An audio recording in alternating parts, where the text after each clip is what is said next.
Do your desires feel good to you when you think about them?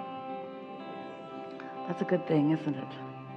That means you are not contradicting them with beliefs that are different. When you want it, but that desire is not as pleasant as when you want it and I want this thing I cannot have. Doesn't feel so good, does it? You ever heard yourself say, I felt better before I knew I wanted that, since I don't believe I can have it? We want you to know that there is nothing that is off limits to you, and that if in fact your life experience has brought you to a place that you have identified a desire for something, it's well along the way. By the time you are verbalizing that you want it, a lot of momentum has already happened. A lot of important momentum that you, beautiful humans, in your human form, don't count usually, because you don't account for the momentum of contrast that caused you to put it together vibrationally bit by bit. You often don't account for all of the momentum that happened even before you were fully realizing that you wanted it. So by the time you are verbalizing, I really want this, when that idea comes to you, that fresh idea that felt so good for a minute, before you killed it with your doubt, that exhilarating feeling of recognizing that you have a desire for something, the majority of the momentum and the attraction power has already taken place. And now the bringing it into your realization, where you can see it and hear it and smell it and taste it and touch it, that's really the easy part. But so often you don't realize that, because, dear hearts, you hold yourself in a holding pattern unnecessarily. You hold it away from you without meaning to, for one very simple reason. We're going to give it to you right here in the beginning. You want to know why you don't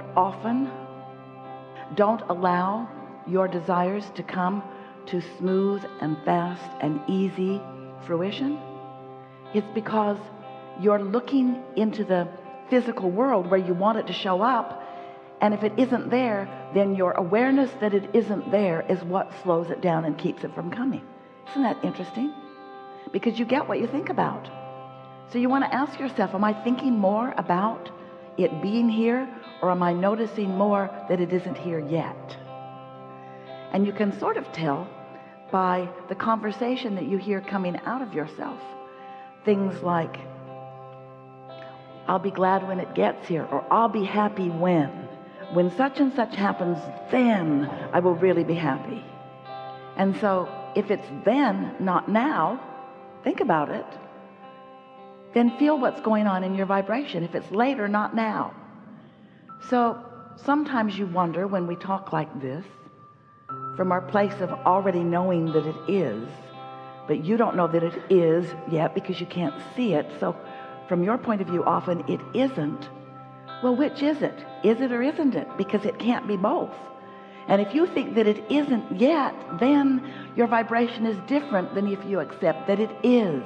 You see what we're getting at?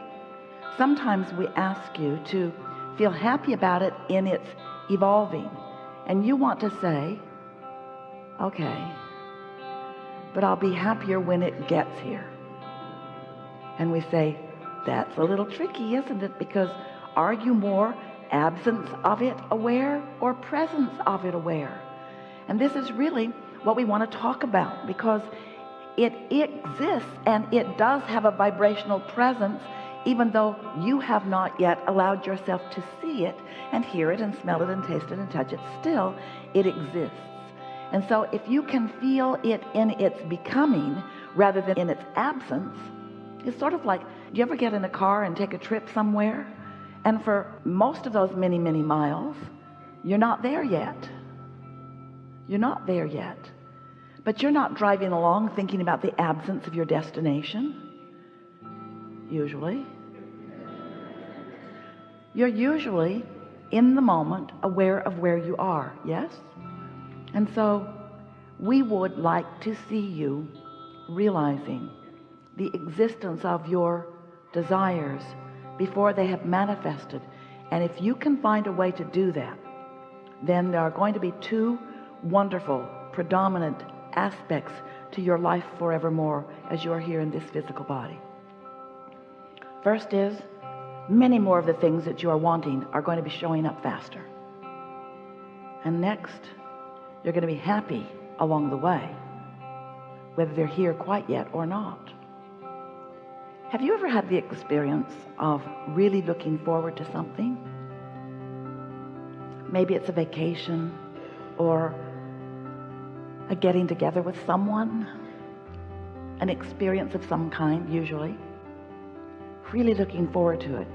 And then it comes and goes, and then you're depressed because you were so looking forward to it. Well, that's the state of being we would like you to be chronically in. The state of being of looking forward, looking forward, looking forward. Anticipation is such a wonderful emotion, because when you are in happy anticipation, that means you are not blocking the unfolding in any way. In fact, you are encouraging it. Better said, you are allowing it with your vibrational frequency. You're allowing it through your positive expectation.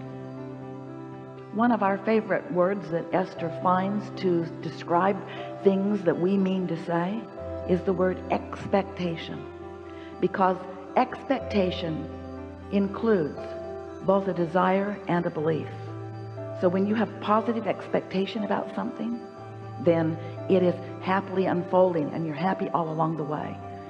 If you could find a way to be more expectant of the things that you want, ooh, that's the sweet spot of life.